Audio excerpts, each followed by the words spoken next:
A Gênese, Allan Kardec. Capítulo 2. Deus. A visão de Deus. Item 31. Já que Deus está em toda parte, por que não o vemos? Será que o veremos quando deixarmos a terra?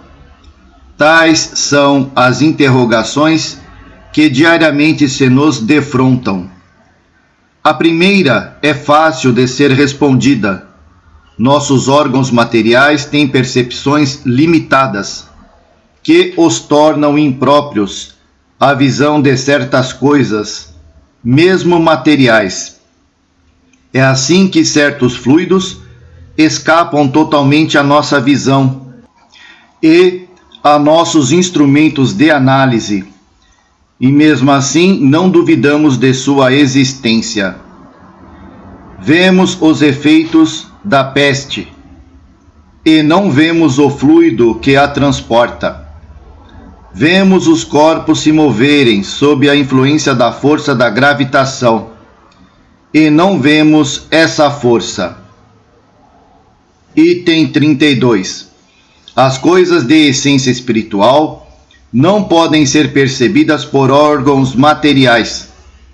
Não é senão pela visão espiritual que podemos ver os espíritos e as coisas do mundo imaterial. Unicamente, pois, nossa alma pode ter a percepção de Deus. Ela o vê imediatamente após a morte. É um assunto que somente nos pode ser ensinado pelas comunicações de além-túmulo. Por elas, sabemos que a visão de Deus não é privilégio, senão das almas mais purificadas, e também que ao deixar o envoltório terrestre, poucas assumem o grau de desmaterialização para isso necessário. Uma comparação vulgar tornará o assunto facilmente compreensível. Item 33. Quem estiver no fundo de um vale, imerso numa bruma espessa, não vê o sol. Entretanto, pela luz difusa, avalia a presença do sol. Se escala a montanha, à medida que sobe, a névoa se esclarece. A luz torna-se cada vez mais viva, porém, ainda ele não vê o sol. Não é senão depois que o observador se elevou completamente acima da camada brumosa que, ao se encontrar no ar perfeitamente puro, ele o vê em todo o seu esplendor. Assim acontece com a alma. O envoltório perispiritual, se bem que seja invisível e impalpável aos nossos sentidos, é para a alma uma verdadeira matéria, ainda demasiado grosseira para certas percepções. Esse envoltório se espiritualiza à medida que a alma se eleva em moralidade. As imperfeições da alma são como camadas brumosas que obscurecem sua visão.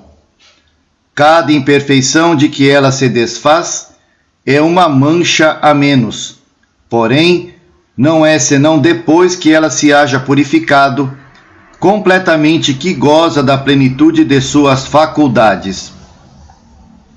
Item 34.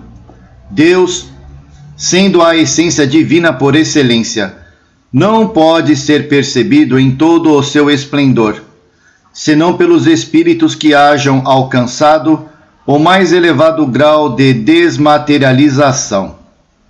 Se os espíritos imperfeitos não o veem, não é que estejam mais afastados dele que os outros.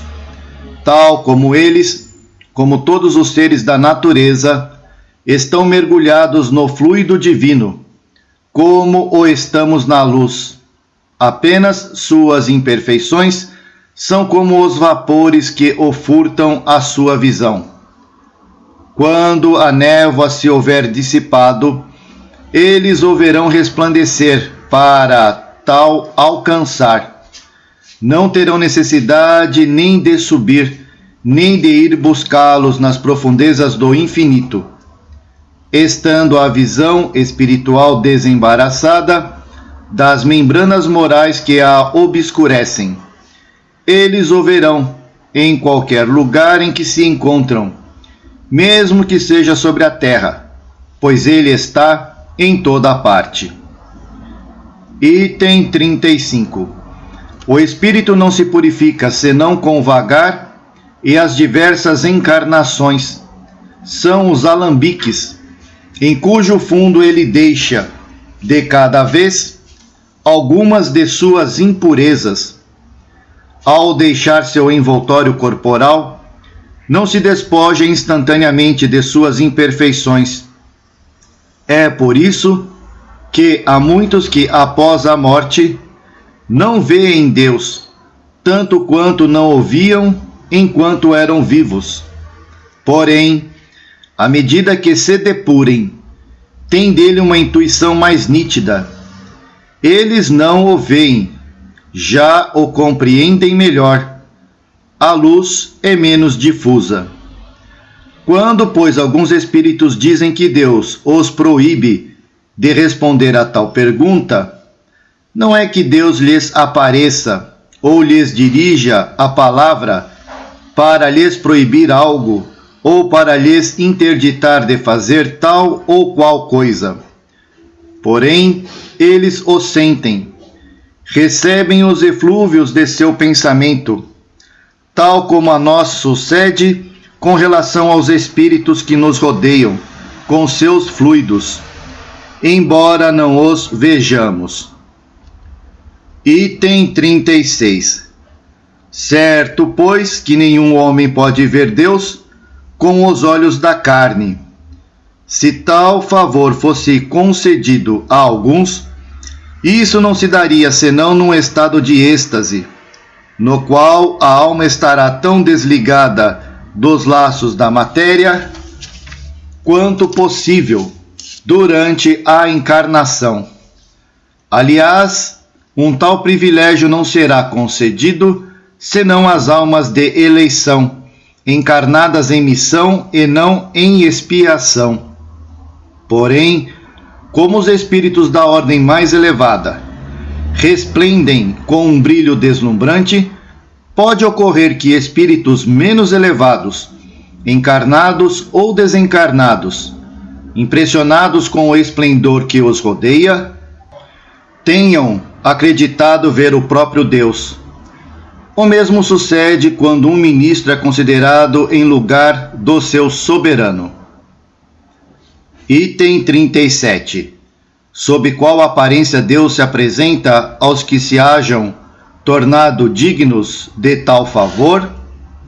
Será sob uma forma qualquer, sob uma figura humana ou como um foco resplandecente de luz?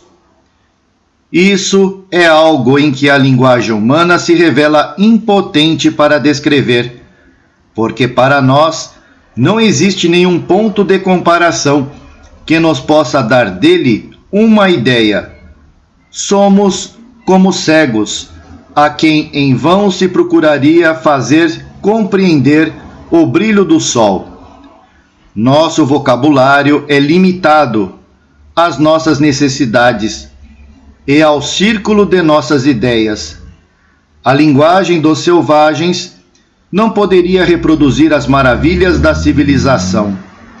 A dos povos mais civilizados é demasiado pobre para descrever os esplendores dos céus.